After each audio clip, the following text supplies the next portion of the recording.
J.D. Vance, en su papel de vicepresidente de Estados Unidos, destrozó a Europa y a Alemania en una declaración grandilocuente e implacable, convirtiendo la sala en un campo de revelaciones y ataques sarcásticos. Sus palabras fueron una ducha de agua fría para los políticos europeos, acostumbrados a las reverencias corteses y los cumplidos de rigor. Se ensañó especialmente con Merz, quien adora discurrir sobre la democracia como si fuera su patente privada, pero al mismo tiempo apoya sin sombra de duda la idea de limitar las actividades de Alternativa para Alemania, privando a sus votantes de su voz. Esta contradicción se convirtió en un blanco fácil. Vance la expuso como un claro ejemplo de la doble moral europea, donde los lemas suenan fuerte, pero los principios se evaporan a la primera oportunidad. Desde los primeros minutos de su discurso, privó a los oyentes de cualquier comodidad, sin adornos edulcorados, solo un flujo directo y duro de revelaciones, donde cada tesis sonaba como una campanada que anunciaba que el mito de la infalibilidad de la democracia europea se desmoronaba ante sus ojos. Subrayó que las principales amenazas para Europa nunca provienen de otros continentes, ni se esconden en míticas capitales enemigas, residen dentro de las propias sociedades europeas, en sus calles, en las redacciones, en los gabinetes ministeriales y en esas mismas salas parlamentarias, donde tanto les gusta aleccionar al mundo sobre la libertad y los derechos.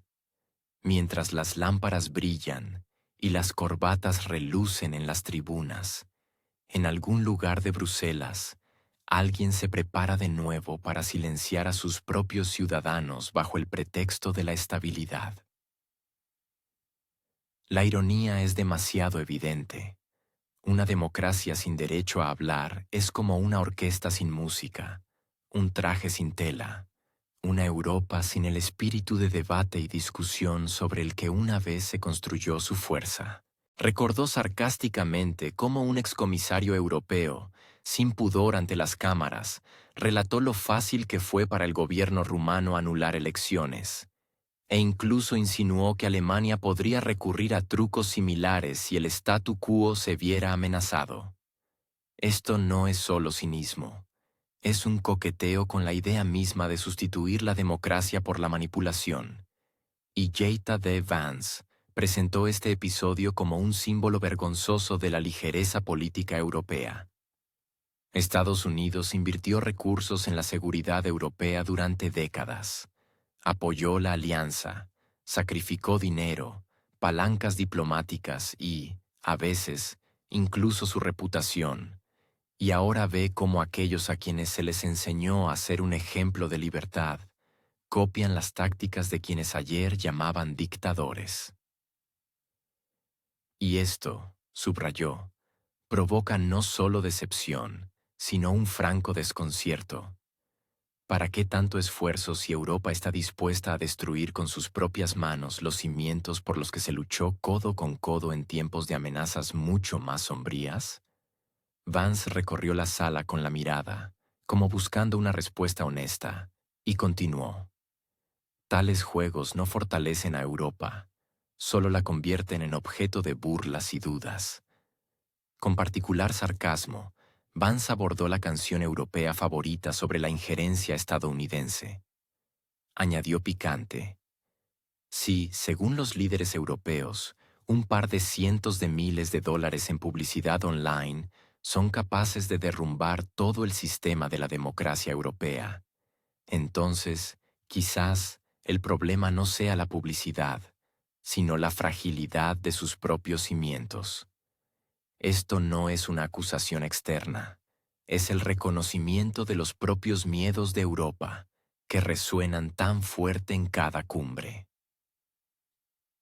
Señaló que la democracia estadounidense sobrevivió años de protestas ruidosas, activistas vociferantes e incluso a multimillonarios extravagantes como Elon Musk, mientras Europa tiembla ante las sombras en las redes sociales, Bruselas y Berlín susurran una y otra vez sobre amenazas externas, cuando el verdadero peligro hace tiempo que se instaló en sus propios despachos, donde deciden qué opiniones son admisibles y cuáles deben ser silenciadas.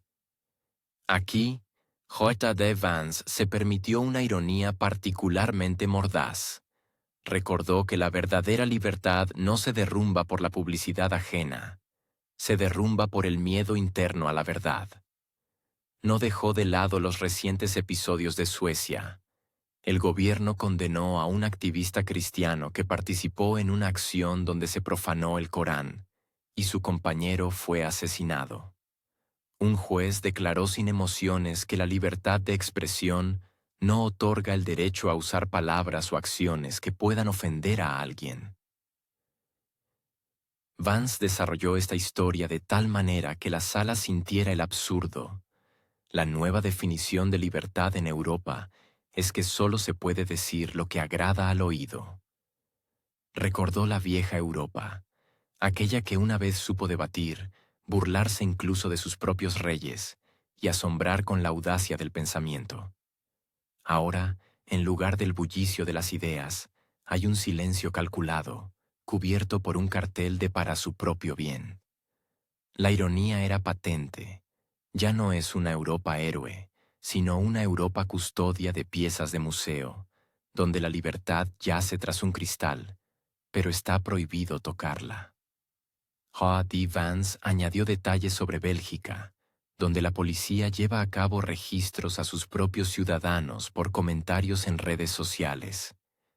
Y esto no sucede en un régimen dictatorial hipotético, sino en el centro de la Unión Europea, la capital de los lemas sobre derechos humanos. Ahora Bruselas vigila que las bromas y los memes sarcásticos no alteren el orden público. Lo comparó con el comportamiento de los perdedores, no de los vencedores de la Guerra Fría. Europa, que alguna vez despreció la censura y se jactó de su valentía, ahora se limpia los pies con los principios por los que sus antepasados derramaron sangre. El recurso retórico de Vance fue implacable. Aquellos que lucharon codo con codo contra la tiranía ahora aplican los mismos métodos de los que huyeron sus abuelos. Sus palabras resonaron como un eco para todos los que alguna vez creyeron en la inquebrantabilidad de los valores occidentales. Reconoció que Estados Unidos no está exento de culpa. La administración anterior de su propio país también jugó a estos juegos peligrosos. Presionó a empresas y obligó a las redes sociales a filtrar desinformación. La versión sobre la fuga del virus de un laboratorio fue tildada de mentira, y ahora se reconoce como posible. Vance subrayó que Estados Unidos aprendió la lección. Un país que teme a sus propios ciudadanos no se protege, sino que se debilita. Esta idea sonó como una advertencia a Europa. Si repiten estos errores, su democracia se desmoronará no por un enemigo externo, sino por su propio miedo. Vance se burló del mantra europeo sobre los valores intocables. Recordó que la anulación de elecciones, el cierre de medios y la asfixia de la oposición no es un fortalecimiento de la democracia, sino su destrucción. Y declaró tajantemente que Estados Unidos no vendrá a salvar a quienes huyen de sus propios votantes. Europa no podrá apoyar a Estados Unidos si no respeta las voces de sus propios ciudadanos. Aquí añadió una concreción fría. Los comunicados de prensa vacíos no sustituirán la valentía de tomar decisiones que consideren la verdadera opinión del pueblo. Explicó por qué a los líderes europeos les resulta tan cómodo discutir amenazas externas. Es más fácil que mirar a los ojos a sus propios ciudadanos. Señalar con el dedo a Rusia o a China siempre es más sencillo que admitir que la verdadera grieta se encuentra dentro de las propias comunidades. Cuando en lugar de debates se ofrece a la gente el botón de silencio, cuando se amedrenta a los periodistas y se declara el disenso como un peligro, esto no es protección de la estabilidad, sino una invitación al caos. Vance comentó sarcásticamente: ustedes creen que están apagando un conflicto, pero en realidad están echando leña al fuego. Advirtió: si los políticos continúan diciendo a millones de personas que sus preocupaciones no importan, que su voz es un ruido vacío, el sistema democrático se derrumbará sin un solo disparo. La democracia no muere por un ataque externo. La mata la indiferencia de sus propios líderes. La libertad no es una pieza de museo que se pueda colgar en la pared y olvidar. Hay que defenderla cada día, incluso de quienes juran a voz en cuello protegerla. Concluyó con una referencia a la memoria de la Guerra Fría. Entonces la victoria no llegó por tanques más modernos, sino por la creencia de que la libertad es más fuerte que el miedo, que el debate abierto es más poderoso que cualquier prohibición. Al renunciar a estas lecciones, Europa se perderá a sí misma, sin ayuda de enemigos. Vance enfatizó: ningún billón de dólares ni tanque alguno podrá reemplazar el vacío interior. La democracia no es un escaparate para turistas ni un eslogan conveniente para campañas. Vive en debates encendidos, en el derecho a equivocarse, en el derecho a reírse del poder y a criticarlo. Muere donde solo queda el miedo. Por lo tanto, dijo, dejen de buscar enemigos más allá del horizonte, miren hacia adentro. Entonces, quizás, Europa volverá a ser fuente de inspiración, y no de decepción. Ahora escuchen lo que dice Vance. Cita: damas y caballeros, no vengo aquí para acariciarles la cabeza con dulces cumplidos y promesas vagas. Todos somos demasiado adultos para fingir que los problemas de Europa vinieron de Marte o llegaron en la cola de un cometa. No, la fuente del peligro está mucho más cerca, está en el espejo. Mientras en esta sala parpadean las luces y brillan los trajes caros, alguien en Bruselas vuelve a susurrar sobre la posibilidad de cerrar las redes sociales si los ciudadanos se atreven a expresar sus sentimientos con demasiada vehemencia. Oh, claro, todo por la estabilidad, por la tranquilidad en las calles. Porque, ¿qué podría ser más seguro que una democracia con el micrófono apagado? Y si alguien sigue pensando que las amenazas para Europa residen en Moscú o Pekín, les diré: la grieta principal no está en las fronteras, sino en sus propias calles, redacciones y parlamentos.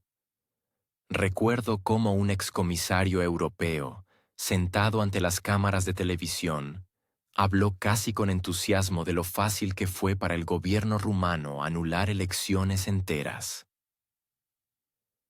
E incluso insinuó que algo similar se podría hacer en Alemania si las circunstancias se volvieran inconvenientes.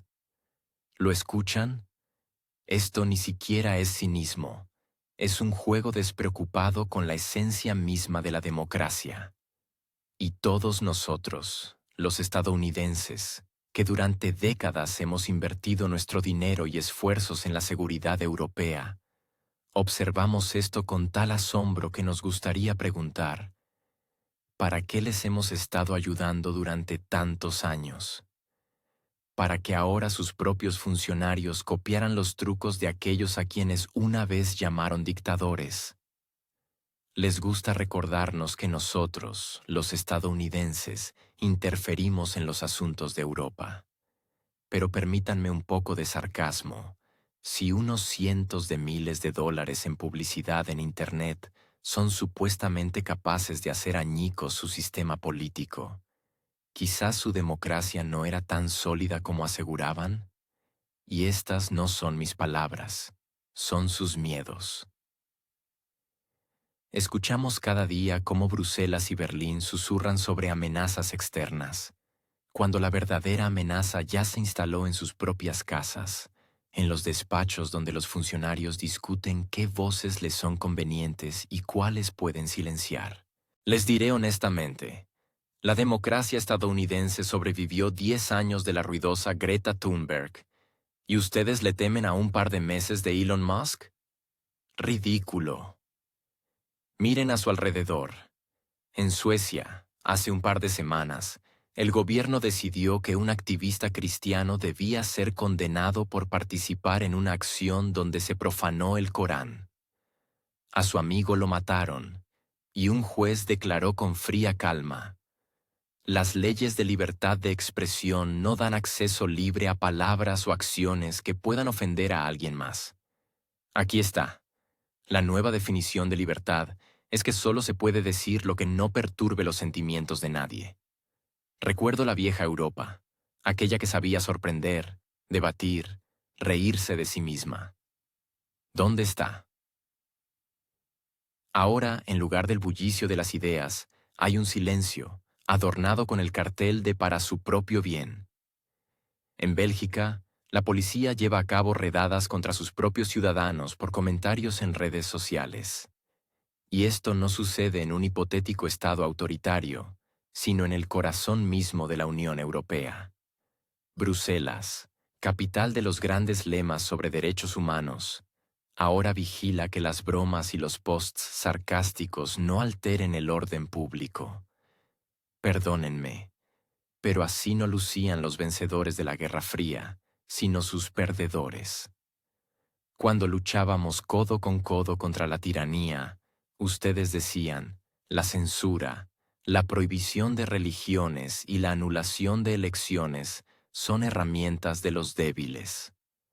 ¿Qué ha pasado entonces? ¿Por qué ahora son ustedes mismos quienes se limpian los pies con los mismos principios por los que murieron sus propios abuelos? Estados Unidos no está exento de culpa. No voy a pretender que mi casa está limpia mientras la del vecino arde.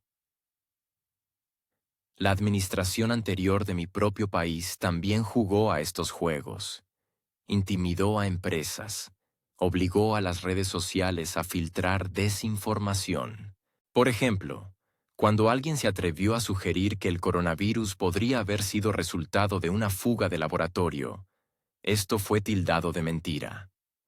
Y hoy muchos de ustedes reconocen: la versión es más que plausible. El gobierno de Estados Unidos obligó a callar a quienes decían lo obvio. Pero permítanme añadir, hemos aprendido la lección. Porque un país que teme las opiniones de sus ciudadanos no protege la seguridad, la socava. A Europa le gusta decir que sus valores son intocables. Pero cuando se anulan elecciones, se cierran medios y los descontentos son privados de su derecho a voto, esto no es protección de la democracia, es su destrucción. Y no crean que Estados Unidos vendrá a salvarlos si ustedes mismos huyen de sus votantes como de la peste. No pueden ayudar a nuestro pueblo, que nos ha confiado a Donald Trump y a mí la administración del país, si no respetan las voces de sus propios ciudadanos. Europa necesita valentía, no en forma de comunicados de prensa, sino en forma de decisiones reales que tomen en cuenta a quienes los eligieron. Entiendo por qué les resulta más cómodo discutir amenazas externas. Es más sencillo señalar con el dedo a Rusia, a China, a quien sea, y decir: ellos son los culpables. Pero el verdadero problema es cuando sus sociedades han olvidado cómo debatir. Cuando en lugar de debates ofrecen a la gente el botón de silencio. Cuando se intimida a los periodistas, cuando la opinión del oponente se convierte en contenido peligroso. La ironía es que tales métodos siempre conducen a lo contrario, a la desconfianza, a la ira, a la radicalización. Creen que están sofocando el conflicto, pero en realidad están echando leña al fuego. ¿Y si alguien en esta sala todavía cree que el sistema democrático puede mantenerse firme si millones de personas escuchan? Sus preocupaciones no significan nada. Sus aspiraciones son un ruido vacío. Sus peticiones de ayuda son un ruido molesto. Entonces está ciego o está jugando un juego peligroso. La democracia no muere por un enemigo externo. La mata la propia indiferencia. No lo olviden. La libertad no es una pieza de museo. no se puede colgar una vez en la pared y quedarse tranquilo. Hay que defenderla constantemente, incluso de quienes juran protegerla.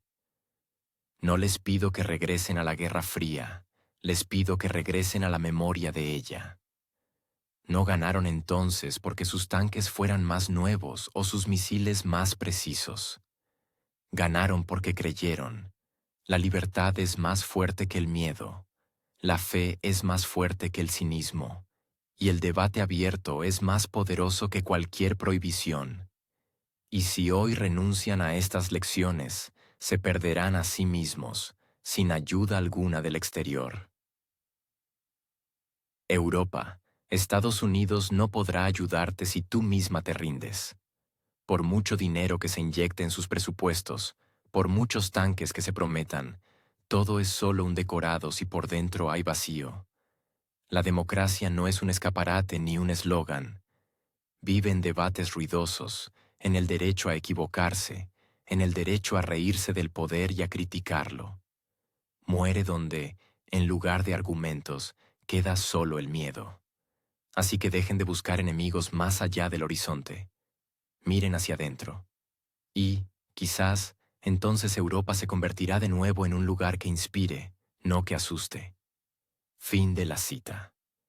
Mientras tanto, Estados Unidos decidió recordarle a Europa quién manda, y lo hizo sin rodeos, directamente, y además a través de su propia red social, como queriendo subrayar que los canales diplomáticos ya les aburrían. Donald Trump publicó un sonoro mensaje con un título pomposo, dirigido no solo a los países de la OTAN, sino al mundo entero, como diciendo, si pensaban que la Asociación Transatlántica era una alianza igualitaria, es hora de despertar.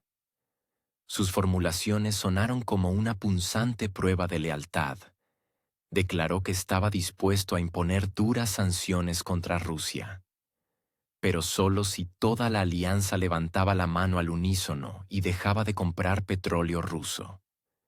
La puya era obvia. El compromiso de la OTAN con la victoria no alcanza el 100%, y la compra de petróleo ruso por parte de países individuales resulta impactante y socava la posición negociadora de Occidente. No fue solo una crítica, sino un golpe sarcástico a las ilusiones de Bruselas. Mientras ustedes llenan el presupuesto ruso con sus pagos, ningún discurso bonito sobre la unidad vale un céntimo. Trump no se limitó a Rusia, añadió a China a la lista de presión colectiva, como subrayando que Europa debía trabajar no solo contra Moscú, sino también contra Pekín. De lo contrario, sus declaraciones sobre valores parecerían una lamentable decoración. Propuso no solo sanciones, sino todo un paquete de aranceles de entre el 50 y el 100% sobre los productos chinos, que, según él, solo se podrían anular una vez finalizado el conflicto de Rusia con el país conocido. La formulación sobre una situación mortal pero insensata sonó como si expresara preocupación y al mismo tiempo lanzara un desafío burlón: si quieren paz, corten el oxígeno a Pekín. Incluso afirmó que China supuestamente tiene un control casi total sobre Rusia y que precisamente los aranceles draconianos son capaces de destruir este sistema de influencia. Esto sonó como si el exagente inmobiliario de Nueva York volviera a jugar al póker con el mundo entero, lanzando amenazas e insinuaciones que deberían acorralar a los aliados. Trump no se detuvo ahí. Su tono se volvió cada vez más didáctico, casi como el de un profesor estricto que sorprende a sus alumnos copiando. Añadió: «Estoy listo para actuar cuando ustedes lo estén. Solo digan cuándo». Esta frase, parafraseada y reinterpretada, parecía una amenaza deliberadamente simple. La pelota está en su tejado, y si vuelven a demorarse, no se quejen de que los dejan en evidencia como débiles. Para Europa, tal patada pública es una señal dolorosa. Bruselas ya está cansada de costosos compromisos, y los industriales en Alemania e Italia susurran que sus economías pierden miles de millones por la ruptura de los lazos energéticos. Pero Washington claramente disfruta de esta incomodidad. Cuanto más discuten los aliados, más fácil es empujarlos a decisiones favorables para Estados Unidos.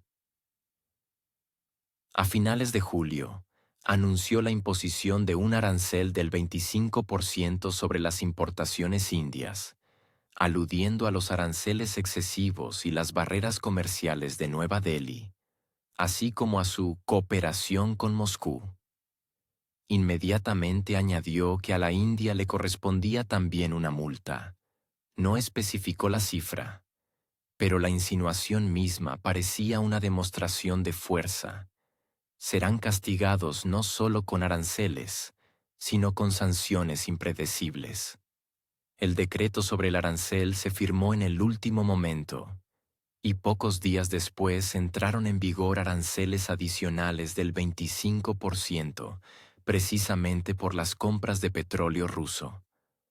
Esto no pareció solo una medida económica, sino una humillación pública. Washington indicaba abiertamente a Delhi que cooperar con Moscú significaba cruzar una línea roja. Pero la India respondió con una negativa que sonó más firme que cualquier nota diplomática. Nueva Delhi dejó claro que no piensa bailar al son de Estados Unidos. Esta reacción destruyó los cálculos de Washington.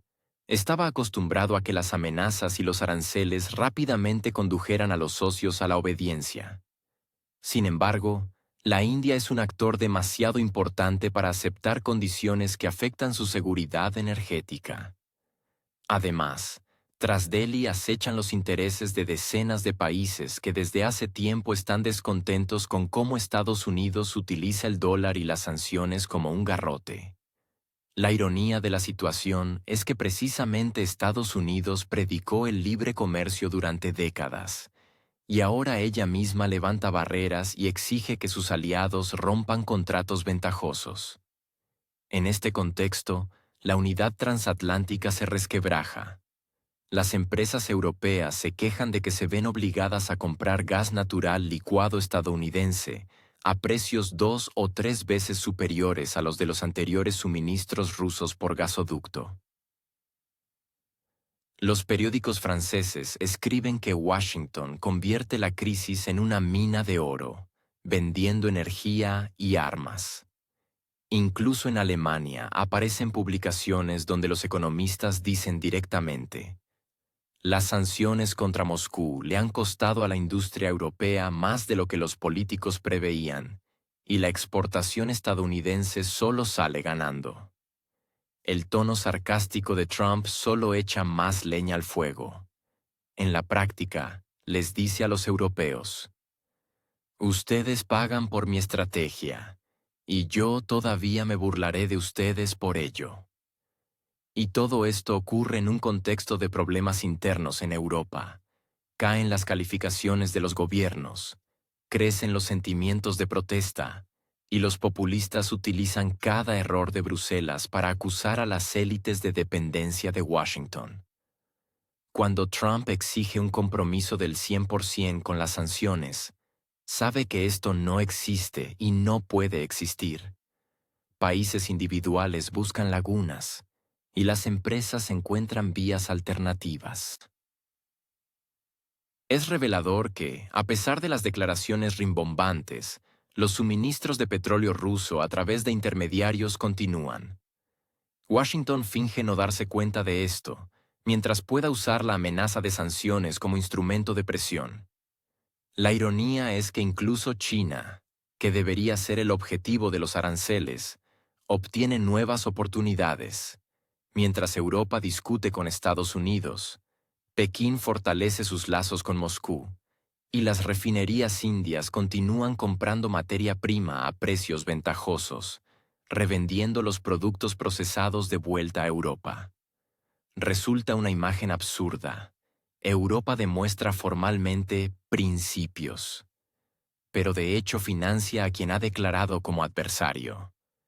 Y Trump, como un experimentado showman, Utiliza esta paradoja para subrayar: sus bonitas palabras no valen nada sin acciones reales, y si no quieren perder la cara, tendrán que bailar a mi son.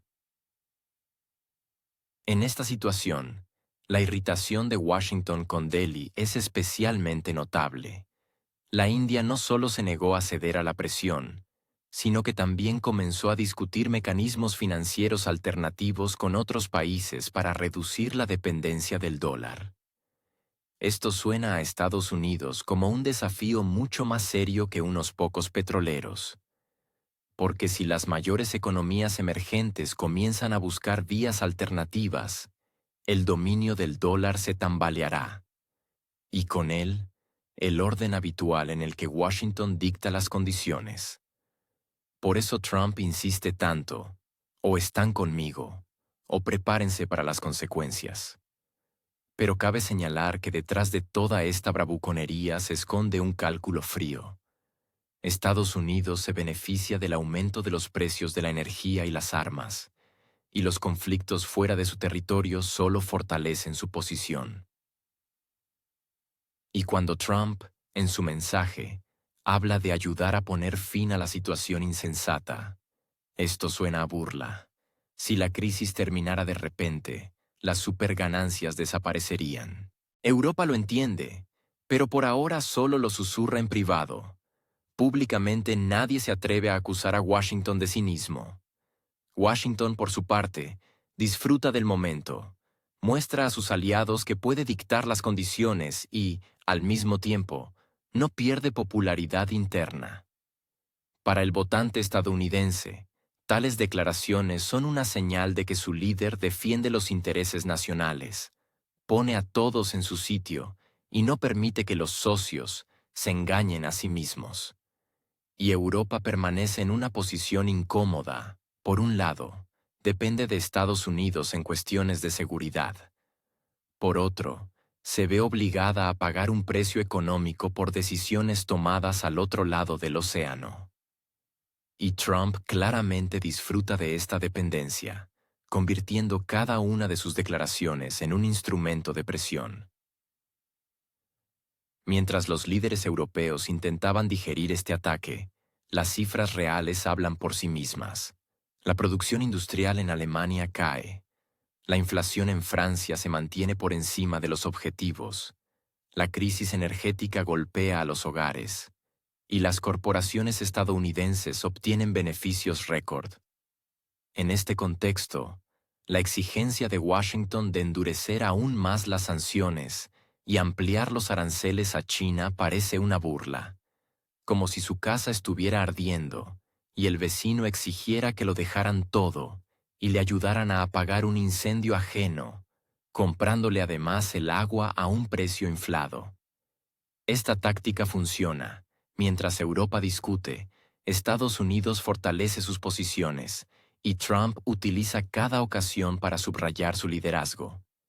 Se dirige a la OTAN no como a socios, sino como a subordinados culpables.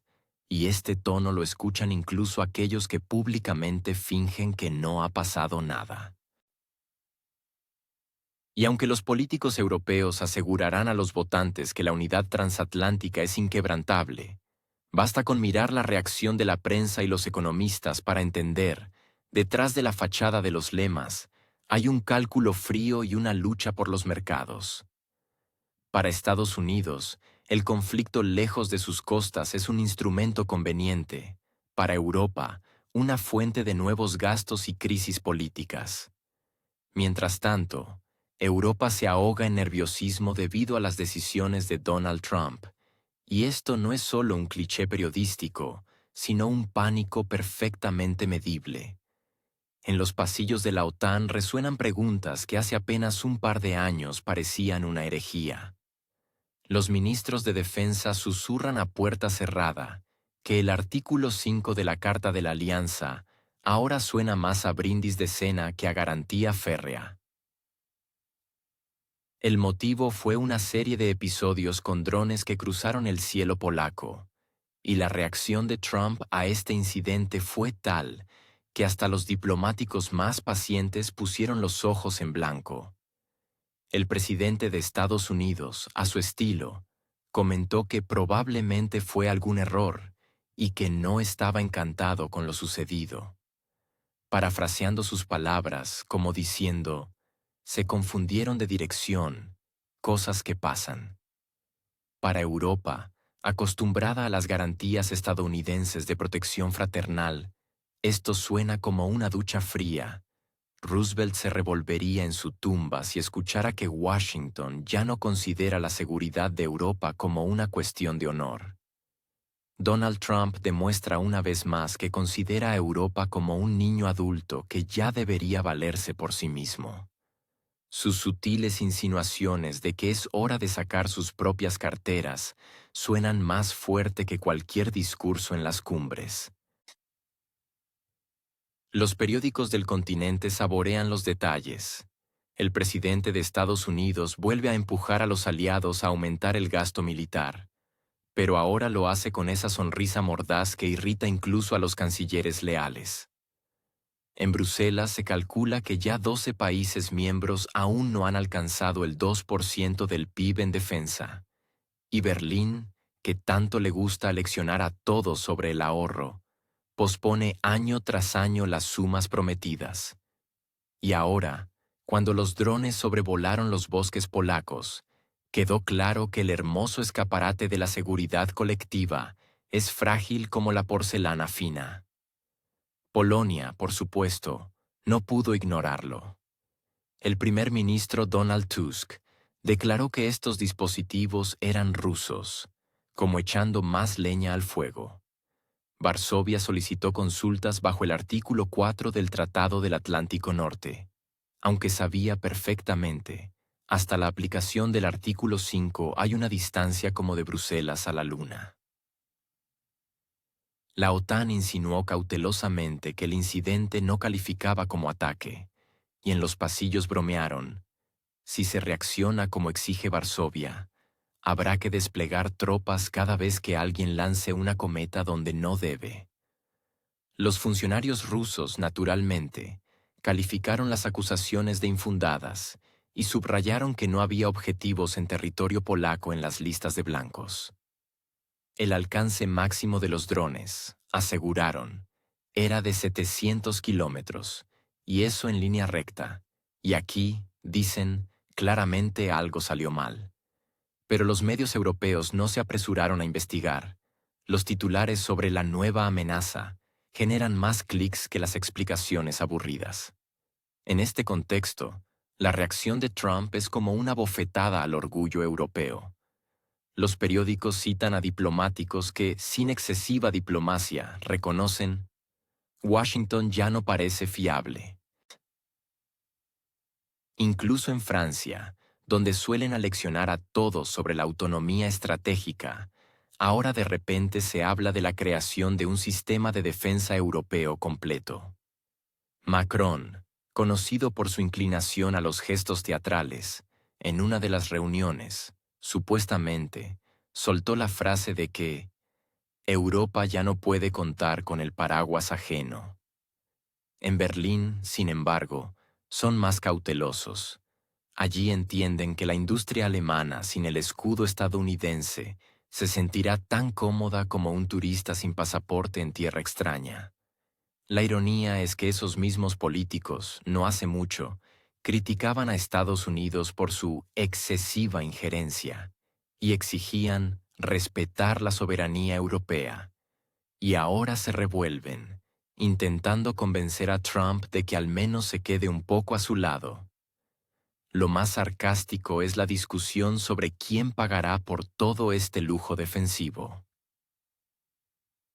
Los analistas estadounidenses ya han calculado cuánto ganará Washington vendiendo a Europa su gas natural licuado a un precio que hasta los traders experimentados se llevan las manos a la cabeza, y cuánto generarán los nuevos contratos de armas. Los presupuestos europeos están al límite, pero los líderes del continente continúan hablando en voz alta sobre el lugar de Europa en el mundo y los valores, como si eso pudiera pagar las facturas. Bruselas aprobó recientemente un crédito al país conocido con cargo a los activos congelados, provocando una tormenta de indignación entre quienes aún conservan ilusiones sobre las normas legales. En los pasillos se bromea diciendo que Europa es ahora un banco sin cajero. Hay dinero, pero las llaves de la caja fuerte ya las tienen otros. Las agencias de noticias saborean cada detalle. Reuters escribe sobre diplomáticos consternados.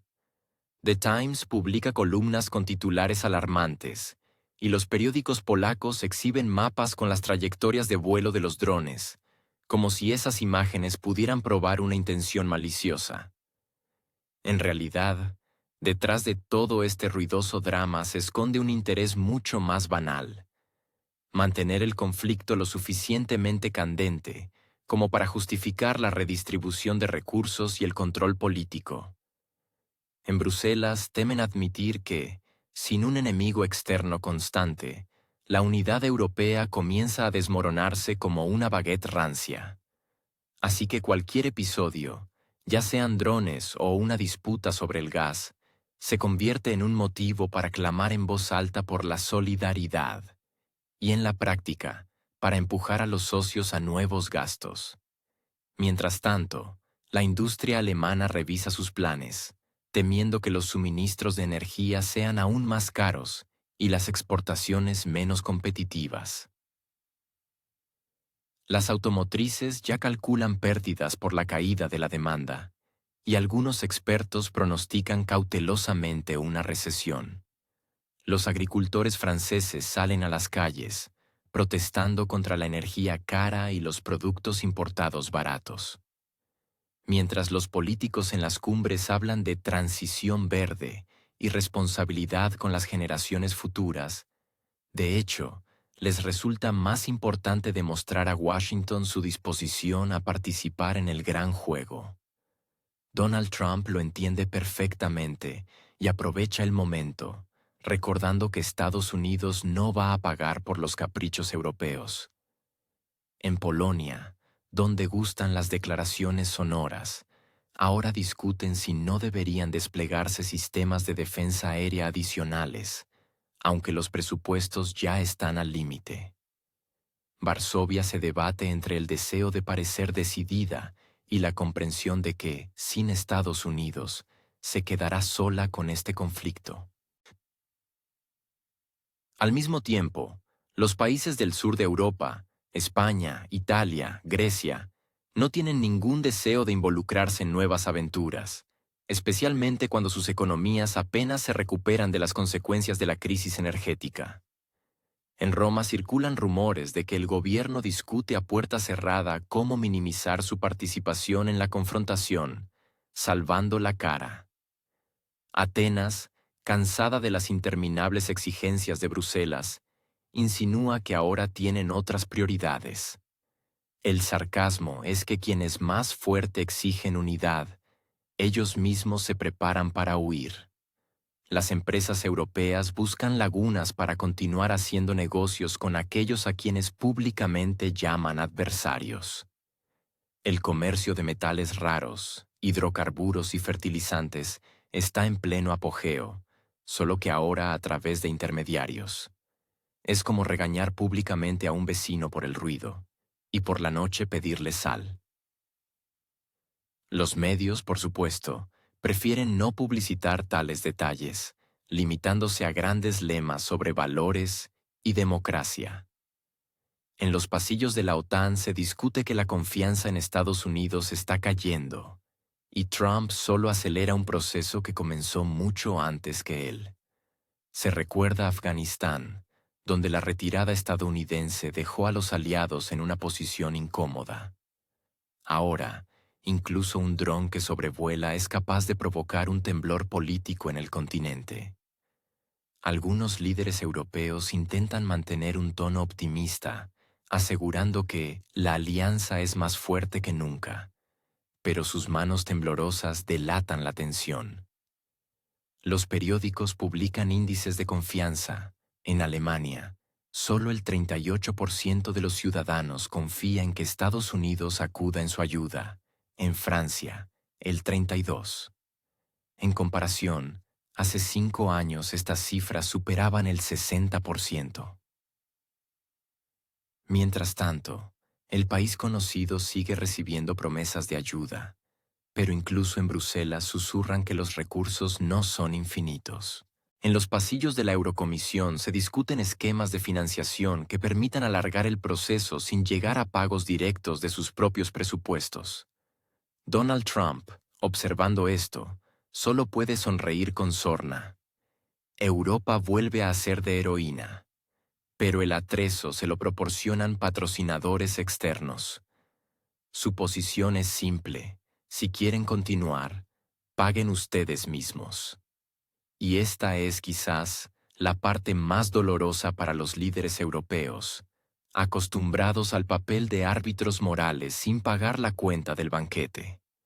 También suenan sarcásticas las menciones a los valores. Cuando Ursula von der Leyen dice desde la tribuna que Europa cree en los padres, no en el beneficio, uno se pregunta, ¿cree ella misma en sus votantes, cuya calificación de confianza cae más rápido que la lira? Mientras los políticos pronuncian palabras altisonantes, los analistas estadounidenses calculan cuánto ganará Washington con la venta de gas y armas, y los gobiernos europeos deciden con el dinero de quién remendar presupuestos ajenos. Tras bambalinas, los políticos son más francos. Mantener el conflicto es rentable, porque de lo contrario habrá que explicar a los ciudadanos por qué sus carteras están vacías y hay protestas en las calles. Así, el pánico europeo se convierte en una herramienta conveniente. Donald Trump, jugando con los nervios de los aliados, obtiene una palanca de presión que sus predecesores ni soñaron. Y aunque públicamente Bruselas declara una solidaridad inquebrantable, las conversaciones privadas están llenas de dudas. Cada nueva noticia sobre un dron, cada declaración del primer ministro polaco, cada comentario sarcástico de Trump, es un ladrillo en el muro de desconfianza que crece entre los océanos. Y cuanto más alto es este muro, más fuertes son los lemas sobre la unidad, porque cuanta menos confianza, más palabras grandilocuentes. Mientras tanto, en Europa el pánico ya no es solo por Donald Trump, cuyas piruetas políticas han convertido a los aliados de la OTAN en extras de un espectáculo ajeno, sino también porque en el este se está formando rápidamente una alianza entre Rusia, China, Irán,